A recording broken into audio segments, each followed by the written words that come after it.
Hello, my name is Shane Scott. I am doing a year 3 mentoring project on a micro-credential for universal design and learning, specifically variability within the classroom. I'm providing you a quick synopsis of what I've encountered with my data and talking about my reflection, my overview, and barriers and strategies to implement going forward to hopefully eliminate those barriers within a classroom. So I conducted my project on UDL, which is one of my favorite topics, how to implement different strategies and learning tactics within the classroom to meet a variety of learners' different needs. So I'll talk about my synopsis from my report of what I gathered, conducting a specific lesson for my study. As you can imagine, putting yourself in a situation as a student, even before you became an educator, we all have a different way of learning. So I go back to the basic 3 within a classroom, and I can relate to one specifically. I'm more of a tangible learner. I'm a hands-on, and I also like to learn visually, providing examples, showcasing, seeing a teacher model in a tactic before I actually conduct that activity. So from what I found in this study, there are 3 specific learners, and we're going to cover the basics. You're either a tangible learner, verbal, or visual. And you can be a combination of all 3 or maybe 1 and 2, but I think it's important as an educator within a classroom when you're teaching a study to implement all 3 to meet everyone's needs within a classroom. That's the number 1 strategy. So for what I found with my study is my specific lesson was geared towards financial literacy and budgeting terminology.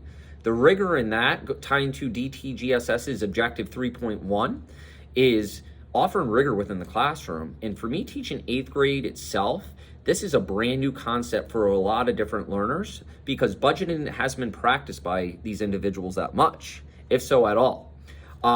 So what I found was I implemented 3 tactics to meet the tangibility, to meet the visual representations, and also the verbal strategies within a classroom. The first one was offering gamification tactics. So we use the tool Blookit, very hands-on, but also motivating as an activating strategy for my students. So this game provided financial terminology with a motivation to compete against other classmates and to get most of the class percentage right. My class was able to meet successfully 83% overall in terms of correct answers within a classroom, which I loved. The second one I did for those that are more verbal learners was strategically partner and share feedback on financial terms. So they were asked to partner up with assigned partners where 2 people had a conversation and they had to complete answers using the pear deck. So that allowed one learner that was more of a verbal to talk, and the other partner to provide written feedback, if they prefer that way, within a pear deck assessment activity. The last case for this specific activity was to implement a graphic organizer. Now, I love showcasing, and as you'll see in my report, is finding the data around this. Some people chose to handwrite, which helped, especially those that might have been struggling with punctuation, with grammar, with spelling. I really challenge those learners to try that tactic. Others tried graphic organizers. They prefer to type instead of write. They prefer to see and have autocorrect on their spelling, which will help their learning going forward. So they completed a graphic organizer listing needs, wants, and savings options and examples when developing a budget. So for the future, this brings me to my last point. Project specifically. UDL focuses on offering projects that are hands-on, visual, verbal, but also engaging for students. Academic choice is the number 1.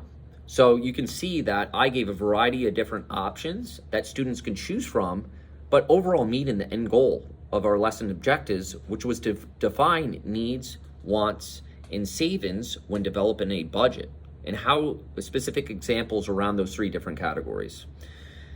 An example of how I'm going to use this going forward. Student can construct a 3D model if they're more hands-on, or there might be an electronic option that's easier. The use of graphic organizers for those that are more visually keen to learning and also better organized in that sense. Providing written reports instead for those that prefer to type it out, explain in detail, and strategize around their concepts.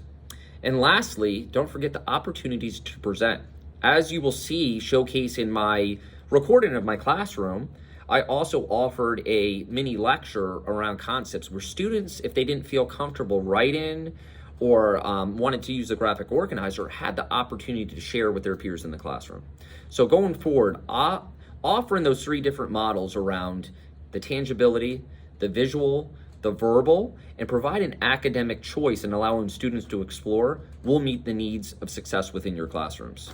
I thank you for the time watching this, and best of luck for the rest of your school year.